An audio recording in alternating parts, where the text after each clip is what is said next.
Hey guys, Kamikaze-kun here, and today we're issuing a response to my friend Iowa Retro Gaming Dad for the top 5 things in my game room. Now, before we get this video started, I'd like to give a few shout-out mentions to some of my friends here on YouTube. There is Fit to Play Games, Wartrain Wins, Steve Craig Retro Games, and Contagious Collection. Now, with that out of the way, let's get to showing you guys what the top 5 things in my game room are.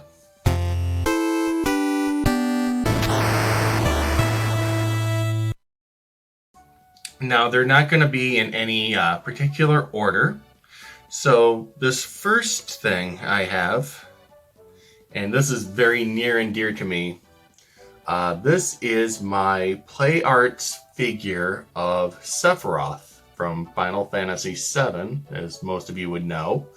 I had purchased him way back in 2000, I want to say 10, around the time when these Play Arts figures were first released, and I swear at that point they were only going for about $20. So, I mean, if you look at the prices of some of these figures now, they're like in the $100 to $200 range, depending on which one you're looking for. But it means a lot to me that I have this because he is one of my favorite video game characters of all time. And to be quite honest, this is one of the coolest Play Arts figures I've seen probably ever made. I mean, let's get another shot of him anyway. Just look at how badass that looks. You know, he has his own little base there. It's a little dusty, I do apologize.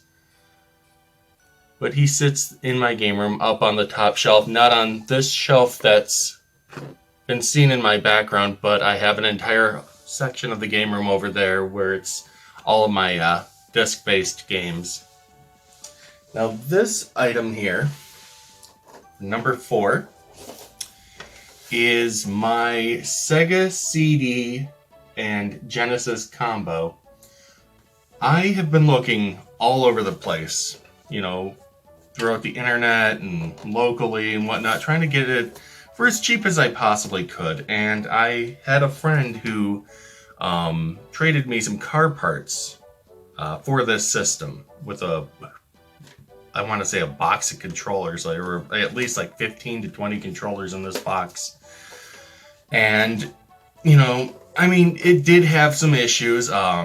We had to replace a couple of the capacitors, and I believe it was the fuse in this system was replaced because when I first tested this thing out, this thing had smoked through 2 different AC adapters, but I was not willing to give up on it. Not for the price that these things normally go for online. There was no way. Like, I was like, either if it doesn't work, I guess I'm out, you know, $50. But if not, I mean, I could always maybe luckily score one of these again. I'm not quite sure, but it is what it is, and it does work. And I have been playing, what was that game? Double Switch on there, and it's not a perfect game, but it is pretty funny.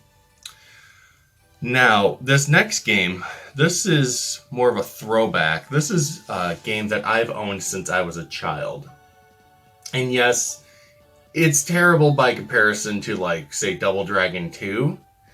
And honestly, it's not the best beat 'em up on this system, but I love this game for just the memories I've had with it. I used to play this just all the time when we first got this on our NES. I've never beaten it, and there may be a like a let's play in the planning for this, but we'll see. I've always had issues with this game, but it's fun just for the sake of nostalgia. I will say that much. Again, it's not a perfect game, but it was mine. Now, this game I'm going to be showing you guys is Phantasy Star Universe. This was a game that when it was current, I would play this game religiously, and it's an online game based on the obviously the Phantasy Star franchise. But they would do so much work with this game, and the community in itself was probably one of the kindest, most helpful, friendly communities that I have ever been on when it comes to playing online games. And I mean, I've sank God knows how many countless hours into this game. I think the one character I really worked on, I sank at least 400 hours into easily. And they do have an open server still for the PC version, but it's one of those things where there's a bunch of hackers on there, and at this point, I'm just waiting for PSO2 to be released for PC.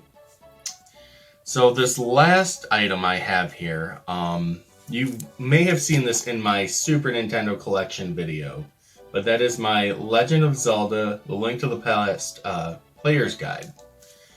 Now, why this means so much to me was because of the fact that back when we were children, our grandparents were huge into gaming. I mean, they were, at that time, they were the go-to people when it came to finding out about new games, and that's what we would do. We would go over to their house, and they would have the newest Zelda game, or the newest Mario game, or, anything you could picture someone having, they would have this game, and it was just so amazing. They, ended up getting us into Nintendo Power, and they, showed us all these different hacks and different tricks. They were the first ones on our block to get a Game Genie.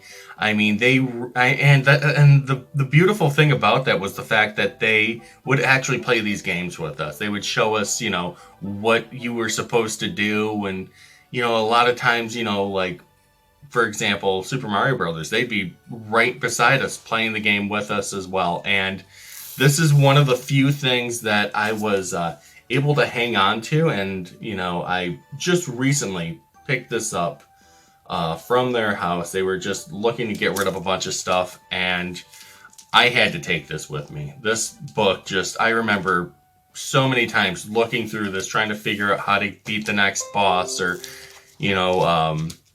take on the next dungeon. And for that reason, it's probably one of the most priceless things in my collection as of right now. So I want to thank you guys again for sticking around to the very end of this video. If you haven't yet, please do consider subscribing to my channel. Leave a like. If you have any comments, do leave those down below. And I want to thank you guys again for tuning in, and thank you again for supporting my channel. And until next time, guys, game on.